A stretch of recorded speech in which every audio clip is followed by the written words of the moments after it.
Prêt pour un mélange inattendu? Aujourd'hui, on se fait une recette de macédoine à la japonaise. Je l'ai voulu très simple, mais tu peux, si tu le souhaites, ajouter tout un tas de choses. Je t'en parle plus loin.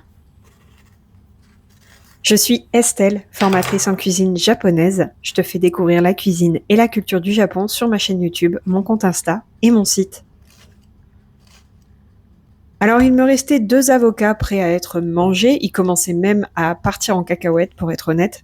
C'était donc le moment de leur faire leur fête. La technique habituelle, tu coupes ton avocat en 2, tu plantes ton couteau dans le noyau, attention aux doigts, et tu tournes ton couteau, ce qui va déloger le noyau de l'avocat. Puis tu quadrilles la chair de l'avocat dans un sens, puis dans l'autre, et tu racles le tout à la cuillère.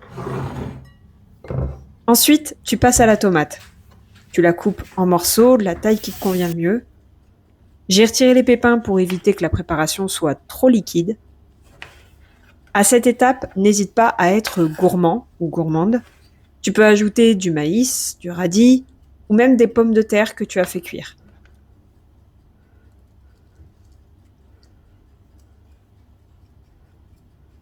Alors j'ai utilisé le terme macédoine, c'est pas tout à fait vrai, mais tu verras qu'on retrouve un peu une salade d'avocat, mais avec un effet un peu de macédoine.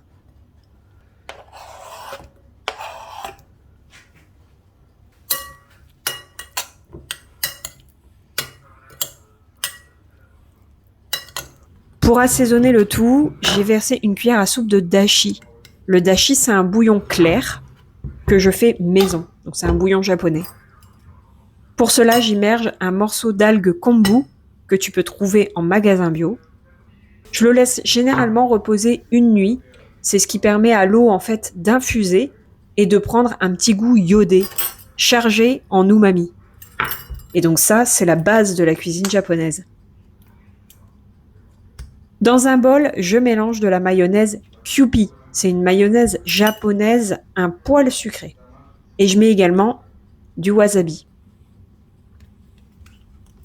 D'ailleurs, sache qu'il est peu probable que tu aies déjà goûté du wasabi car ce qu'on trouve en Europe, c'est du réfort, une plante de l'Europe de l'Est. Le wasabi, en réalité, il se consomme dans les 15 minutes après avoir été râpé. Donc, à moins d'être sur place,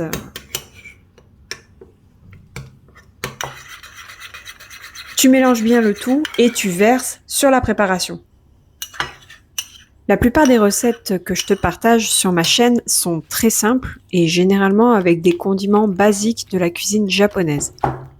L'idée, c'est un peu de te montrer qu'on peut faire plein de choses sans forcément se cantonner au sushi et au ramen.